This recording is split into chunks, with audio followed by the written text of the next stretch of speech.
Voici le Doc Mayou. Docteur Mayou, bon matin. Catherine. Docteur Mayou. Raphaël. Bon matin. Oui, bonjour. Ce matin, on voulait, Oui. pas confronter, mais on a reçu tout à l'heure le docteur Gilles Chamberlain, qui est psychiatre également. Donc, c'est rare que dans cette émission-là, on a deux psychiatres. On voulait lui donner la parole à 6h50 concernant le dossier de Frédéric Gingras. Et hier, on en a parlé ensemble, et je lui ai posé la question directement, docteur Mayou, des individus comme Frédéric Gingras, donc ce jeune homme qui a été pris d'une folie meurtrière dimanche, fait face à des accusations de 2 tentatives de meurtre, double meurtre. Vous le disiez hier, des individus, est-ce qu'on lance, on les met en prison, on lance la clé, puis merci, bonsoir. Voici la réponse qu'il nous a donnée par rapport à ça. Ben, pas tout à fait, non, parce que voyez-vous, à Pinel, on en a beaucoup, des gens qui ont été très, très malades, qui ont commis des crimes quand ils étaient malades, et on fait abstraction de la consommation de substances. Ça, c'est vraiment un problème qui vient compliquer le tableau. Mais il y a beaucoup de ces gens-là que si on prend notre temps, on peut les traiter et on peut les amener à redevenir de bons citoyens. Il faut juste être capable de leur donner les soins et les suivis appropriés. Docteur Mayou, votre réaction là-dessus? Ouf! Quel optimisme débordant! Ah oui? Mais est-ce que c'est un non, optimisme c'est pas- crédible? Oh, pas tellement. Et d'ailleurs, lorsque tu es rendu à parler de substance, ça me fait suer. Alors, de la drogue, c'est pas une substance, parce que de la salive, c'est une substance et ça rend pas malade. Alors, ce genre de langage-là, j'ai beaucoup de difficultés. Docteur Mayou, je vais vous poser, j'ai plusieurs questions. Notamment, quand on revient... C'est du cas par cas. Ouais. Catherine, c'est du cas par cas. Et des énoncés comme il fait sont inquiétants. Alors, je comprends qu'il essaie de protéger... Protéger quoi? Ou je ne sais pas trop.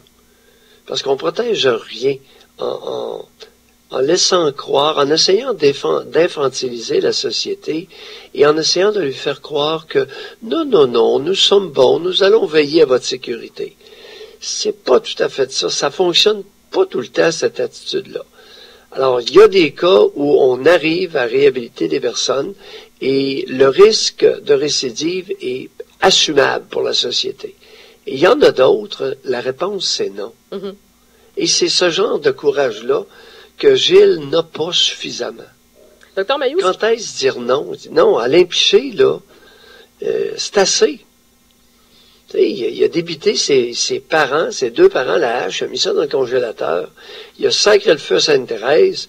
À un moment donné, tu dis, Alain, on va te rendre confortable, là, parce que la loi l'exige, mais non, on prendra plus de risques avec toi. ben parce que, docteur Mayou, on peut même faire référence au dossier, Oui. ce jeune homme de Louisville aussi, qui avait tué sa mère Oui. en septembre. Kevin! Exactement. C'est mon Kevin! C'était votre patient et pendant... Non. Oui, attends un peu. Les deux, je pensais que tu parlais de Kevin. Non, tu parlais de quelqu'un d'autre. Alors, je pensais que tu parlais récemment de mon Kevin qui a foncé sur l'auto de police. Non, je parlais de Carl Alors, lui, Boisvert. je le suis. Ah, OK. Carl, ça, c'est une autre affaire et je le connaissais. OK. Je pense qu'on peut révéler ça longtemps après la mort de la victime. Je pense qu'elle mérite ça, cette infirmière-là, que je connaissais. Oui. Ah, vas-y avec Carl. Ben, c'est ça, Carl Je verrai Boisvert. jusqu'où. À Oui. l'époque, c'était en 2010, il avait tué sa mère, il l'avait violentée, il l'avait étranglée, il l'avait battue. Et c'est un cas qui était aussi marquant parce que est-ce qu'on peut dire que c'était un malade mental? C'était un jeune homme qui avait de graves problèmes de santé mentale. Il était fortement médicamenté et vous l'aviez Non. comme... Non? Non, l'histoire est la suivante. Allez-y. J'ai évalué, Ouais. sans être allé trop dans les détails, c'est un patient que j'ai évalué et la mère qui est infirmière, compte tenu des nombreuses radiations que j'avais déjà eues à ce moment-là, il y en avait au moins 3-4, avait un problème de confiance avec moi. OK. Elle l'a fait voir par un autre savant confrère qui lui a dit « Madame, votre fils, il n'y a rien. » Et c'est ça qui est arrivé. Un savant confrère, lui-ci, il n'avait pas beaucoup confiance en Mayou, mais Mayou avait dit, c'est un malade qui a besoin de soins. Il a besoin d'antipsychotiques. Et finalement, ça a donné le résultat qu'on connaît. Oui, la mère, c'était dans la période où je crois que j'avais eu la plainte. En quelle année, Carl Boisvert? En 2010. Oh oui. Alors, quelques années auparavant, le syndic Mario Deschaines avait fait un affidavit à l'effet que j'avais un grave problème de jugement et une aggravation d'un problème de jugement, que je posais des mauvais diagnostics, etc.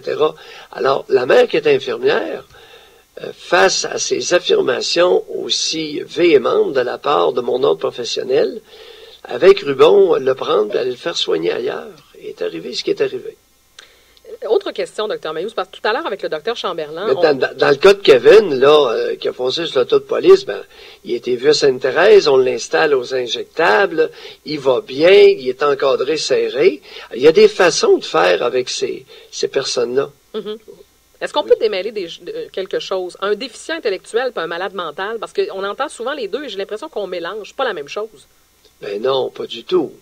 Alors, un handicapé intellectuel, un déficient intellectuel ou un arriéré mental, ça c'est un quotient, c'est quelqu'un qui naît avec un quotient intellectuel insuffisant, très faible, au point qu'il ne pourra pas apprendre à lire, à écrire et beaucoup de choses. Mm-hmm.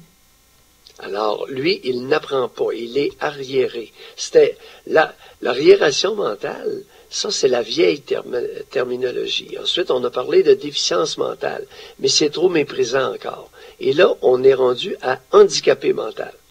Mais un handicapé mental, c'est pas nécessairement un déficient intellectuel, en tout cas. OK. Non, mais c'est important quand même, parce qu'on souvent on mélange les termes. Autre question, Dr. Mailloux. Okay. Non, puis ils sont gentils. Ils sont gentils. Souvent, mais pas tout le temps, mais souvent, les déficients intellectuels peuvent être très attachants. Alors, ils ne sont pas hallucinés, ils ne délirent pas, mais ils ne font pas grand-chose. Ou de petits travaux de menu tâches. On va retourner en arrière. Okay? Je vous pose la question suivante, parce qu'à l'époque, à la fin du 19e siècle, on utilisait beaucoup l'isolement en asile psychiatrique. On disait que ça guérissait la folie. Au fil des ans, ça a évolué. Il y a eu évidemment le développement de plusieurs disciplines psychiatriques. Il y a eu la découverte, entre autres, des neuroleptiques au début des années 50. La Révolution tranquille, tout ça a évolué, nous a amené à changer notre façon de faire. Est-ce qu'on guérissait... Non, peut-être le terme guérir est fort. Est-ce qu'on s'occupait mieux des gens qui avaient de sérieux problèmes de santé mentale à l'époque? Quand on isolait du monde, ça donnait-tu de meilleurs résultats qu'aujourd'hui? Oh, ça pouvait être affreux. Ah oui? C'était pas mieux? C'était pas drôle. Ben voyons, l'enfermement, c'est pas l'isolement, c'était l'enfermement. Écoutez, c'est ça qu'on avait trouvé de mieux à l'époque. Et c'était pas chic. Alors, il y avait l'hôpital Robert Giffard à Québec. Il y avait l'hôpital Saint-Charles-de-Joliette. Il y avait Louis-Hippolyte Lafontaine à Montréal. Il y avait l'hôpital Douglas à Montréal. Mm-hmm. C'était des hôpitaux, des milieux asilaires où des personnes étaient enfermées souvent pour toute leur vie. Et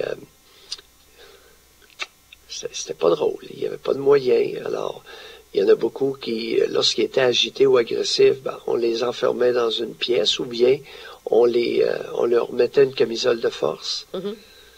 C'était pas une belle époque. Mais quelqu'un qui nous écoute aujourd'hui, là, qui a un proche, qui est, mettons, il y a une mère de famille là, qui nous écoute, puis son fils est en psychose, fait une psychose, elle l'amène, c'est quoi la solution qu'elle a? Elle l'amène à l'urgence, on l'évalue, est-ce qu'on les garde, ces gens-là? Qu'est-ce qui arrive avec quelqu'un comme ça? C'est du cas par cas. Habituellement, oui, tu as raison. Quelqu'un qui devient psychotique, il se met à délirer, à entendre des voix, alors on peut le prendre et l'amener à l'urgence de l'hôpital le plus rapproché, et on espère qu'un bon diagnostic va être fait et que un traitement va être institué. Mais maintenant, il y a un nouveau phénomène, c'est pour ça que je le déplore.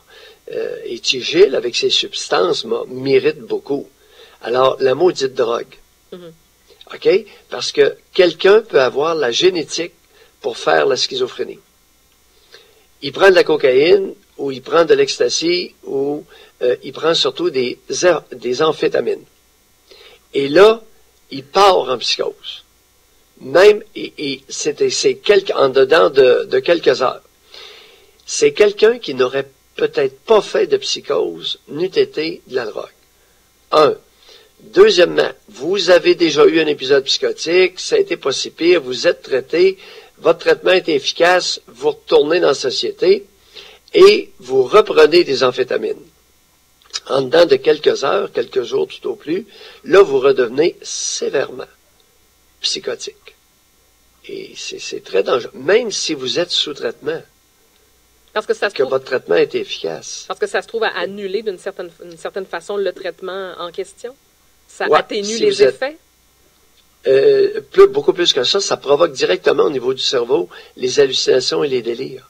Chez quelqu'un qui a déjà fait une psychose. Particulièrement les amphétamines. Ah oui, oui. Ah, Oui. oui. Le PCP, ça, c'est du poison vif. Et les amphétamines, et c'est pour ça que je recommande que les vendeurs de drogue qui vendent de la dope à quelqu'un qui a déjà fait un épisode psychotique, on devrait les enfermer pour un minimum de 10 ans. Fait que ça veut dire que Dr Mailloux a un jeune homme de 15-16 ans qui a une prédisposition à la schizophrénie, qui prend des méthamphétamines rapidement, peut faire une crise, peut faire une psychose. En 4 heures. Ah En ouais? 4 heures, oui, et il ressort pas. Il ressort pas de la psychose à moins d'être amené à l'hôpital puis d'avoir un vigoureux traitement aux antipsychotiques. Et à partir du moment, Alors, oui. et à partir Oui, du moment vas-y. où tu as fait une crise, que tu as fait une psychose, est-ce que tu es médicamenté à vie? Est-ce que ça va te suivre toute ta vie?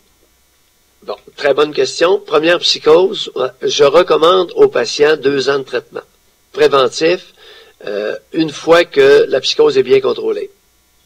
OK. Parce qu'il y en a beaucoup, pour des raisons qu'on ignore, Catherine, qu'ils vont faire un épisode, ils n'en feront plus. Mhm. On ne sait pas pourquoi ils en ont fait un, puis ils n'en font plus. J'ai eu quelques patients dans mes 37 ans de carrière auxquels c'est arrivé. Alors, c'est une bonne chose lorsque ça arrive, mais après un deuxième épisode psychotique ou un troisième épisode psychotique, c'est traitement à long terme. OK. Traitement préventif. Une fois que la maladie est bien contrôlée, une petite dose d'antipsychotiques pour longtemps. Et vous les emmenez en voyage. Et ceux-là, pas de drogue. Mais, OK. Mais si on revient à la personne là, qui a fait une fois une psychose, son premier traitement Oui. là, qui dure 2 ans, quand on parle de traitement, est-ce que c'est un traitement qui est assommatoire? Est-ce que la personne est fonctionnelle? Non. Non? Ben oui, Oui. ben oui. Est-ce qu'on peut travailler après? Est-ce qu'on peut être fonctionnel en société après avoir fait une psychose une fois? Oui, ben oui. OK, non? Oui. Alors, là, il y a 2 choses. Il y a le traitement, Oui. OK? Et il y a la dose préventive. Alors, lorsqu'on traite activement la psychose, on lui ajuste une médication, les symptômes disparaissent, la personne cesse assez rapidement de délirer et d'halluciner, et là, elle retombe normale. OK? Oui. Habituellement, la dose qui avait servi pour traiter la psychose est trop forte. Alors là, on réduit. Mhm. On réduit de moitié ou du 3/4, et une dose où la personne ne sent plus rien. Mais elle doit le prendre pour un bon bout de temps. Mais la problématique, Dr Mailloux, c'est qu'il y a plusieurs personnes qui arrêtent aussi leur traitement, qui arrêtent leur médication parce qu'ils se disent « je vais bien, fait que je vais arrêter ». C'est vrai. Ça existe Dans aussi. certains cas, ils peuvent arrêter. J'en ai eu qui ont cessé et qui n'ont jamais rechuté. Par exemple, j'ai un individu, à un moment donné, qui est allé au Mexique, qui avait fumé du pot et qui est revenu ici. C'est-à-dire, ils l'ont ramené, ses chums l'ont ramené totalement psychotique. Et quand on dit psychotique, là, il dormait plus, il courait, en tout cas, délirait, etc. Et cet individu-là, vois-tu, je l'ai traité pendant 6 mois. Ah oui, ce qu'on a découvert à l'hôpital en arrivant ici, il y avait du PCP dans son sang. Alors, les gars s'étaient fait avoir solidement. Il avait fumé du pot dans lequel il y avait du PCP, parce que le type en avait dans le sang à son arrivée. Et son père était traité pour schizophrénie chronique, comprends-tu? Ouais. Lui avait dans la trentaine, n'avait jamais fait d'épisode psychotique. Alors, n'eût été de sa virée au Mexique, où il a pris du cannabis, supposément, dans laquelle on avait saupoudré un peu de PCP, cette petite poudre de perlimpinpin, n'eût été de ça, il n'aurait jamais fait de psychose. Alors lui, je l'ai traité, un traitement de 6 mois, et il a cessé son traitement, n'a jamais rechuté depuis. En terminant, Ça fait 15-20, au moins 15 ans de ça. donc, en terminant, Dr Mailloux, de ce que je comprends, là, j'essaie, c'est très intéressant ce que vous nous dites là ce matin, quelqu'un qui a une prédisposition à la schizophrénie, qui n'a jamais pris de drogue, est-ce que ça se peut qu'il fasse jamais de psychose? Est-ce que ça se C'est peut? possible, oui. C'est possible. Oui. OK. On va tout clarifier ça, là, avec les nouveaux tests. Le centre, J'ai toujours de la difficulté. L'Institut universitaire en santé mentale de Québec, Oui. qui est l'ancien hôpital Robert Giffard, Oui. a reçu un budget, il y a 10 jours, de 22 millions.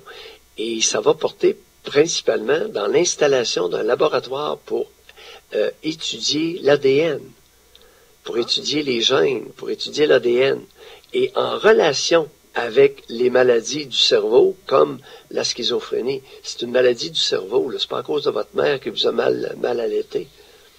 Mais Alors, donc, il y a des gros budgets de recherche qui s'en viennent et on va mieux comprendre, on va pouvoir répondre et on va même pouvoir identifier, éventuellement, dans pas trop d'années, ceux qui ne doivent jamais toucher au cannabis et aux amphétamines. alors, la schizophrénie, Dr. Mailloux, vous dites donc c'est une maladie du cerveau. Alors, est-ce que ça veut dire que Oui. tu nais schizophrène ou tu développes la maladie? Non, c'est comme le diabète. OK. Tu nais avec la prédisposition génétique, OK. mais tu nais pas schizophrène. OK. Dr. Mailloux, Mais tu nais avec une prédisposition génétique comme le diabète. Alors, il y a beaucoup de personnes qui ont des diabétiques dans leur famille et à un moment donné, à 35-40 ans, deviennent diabétiques. Ils avaient une prédisposition génétique. Je parle de diabète transmissible par les gènes et non Oui. pas quelqu'un qui mange trop et qui est obèse. Là. non, on s'entend. Dr. Mailloux, très intéressant. On va repasser une partie de votre chronique un petit peu plus tard dans l'émission. Merci d'avoir éclairci tout ça pour nous parce que c'est complexe et vous, c'est votre spécialité, mais nous, ça ne l'est pas. Alors, je pense qu'on a éclairé bien des gens ce matin. C'est important de le faire. Ah oui, puis contrairement à notre péteux Gilles, là, j'aime mieux essayer d'expliquer candidement, tu sais, le fruit de mon expérience là, et de mes connaissances dans ce domaine-là, afin d'améliorer nos possibilités de réagir. Oui. On va vous garder, vous n'êtes pas pire, Dr. Mailloux. Allez vous reposer un peu. On vous retrouve avec